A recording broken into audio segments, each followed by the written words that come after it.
హనుమంతుడు మతంగిరికారి హనుమంతుడు అందరిలో నాయకుడు హనుమంతుడు. వేదిక మీద ఉన్న పెద్దలు జ్యోతి ప్రజలను పాల్గొనవలసిందిగా కోరుతున్నాను. తివిరి జలది దాటి మీరు ఆ కుర్చీలు దాటి కొంచెం ఆ జ్యోతి ప్రజల దగ్గరికి వెళ్ళి అందరూ రసోత్తరం చేయవలసిందిగా కోరుతున్నాను.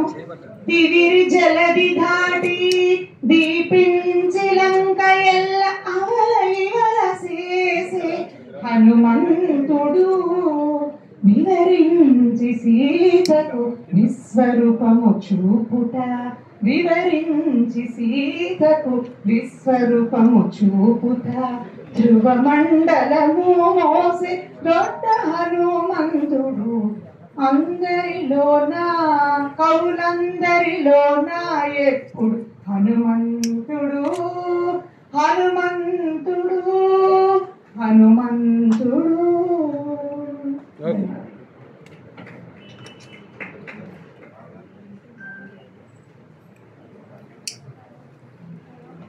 దివ్య కృష్ణ గారు, అలాగే జస్టిస్ చంద్రకుమార్ గారు, విజయ్ పండిట్ గారి చేతులు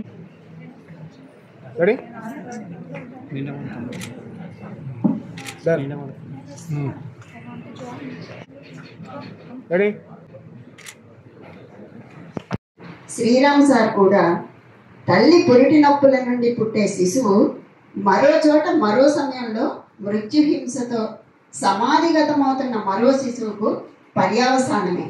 అంటే ఒక చెట్టు పుట్టడానికి ఒక విత్తనం మరణించక తప్పదు అంటారు. చిరునవ్వు కన్నీరు రెండూ భగవంతునికి అత్యంత ప్రీతిపాత్రమైన సంతానం. అవును, నిజమే. కన్నీటి గొడ్డలి మనసు తాకకూడదనుకుంటే మనం దానికి పులిగా మారి ప్రేమతో దానిని పట్టుకోవాలి. ఇలాంటి మాటలతో జీవిత సత్యాన్ని కళ్ళ ముందు చూపెడుతున్నారు మన గురువులు. కుంతిదేవి కూడా దుఃఖాన్ని ఒక వరంలా అడిగింది. ఎందుకంటే దుఃఖం వచ్చినప్పుడు భగవంతుని ఎక్కువగా గుర్తు చేసుకుంటానని, ఆనందం వచ్చినప్పుడు ఆయనను మర్చిపోతాను అని చెప్పింది.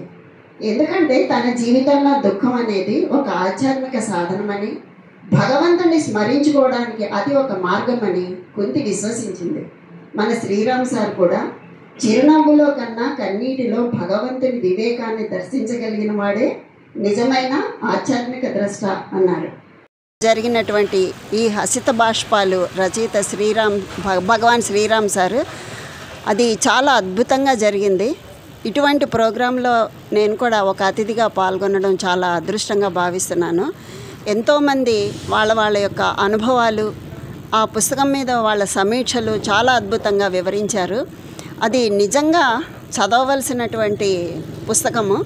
అందరూ కూడా జీవిత సత్యాలని చెప్పేటటువంటి పుస్తకం. అది చిన్నదే అయినా కూడా పెద్ద సత్యాన్ని చెప్పినటువంటి పుస్తకం అది.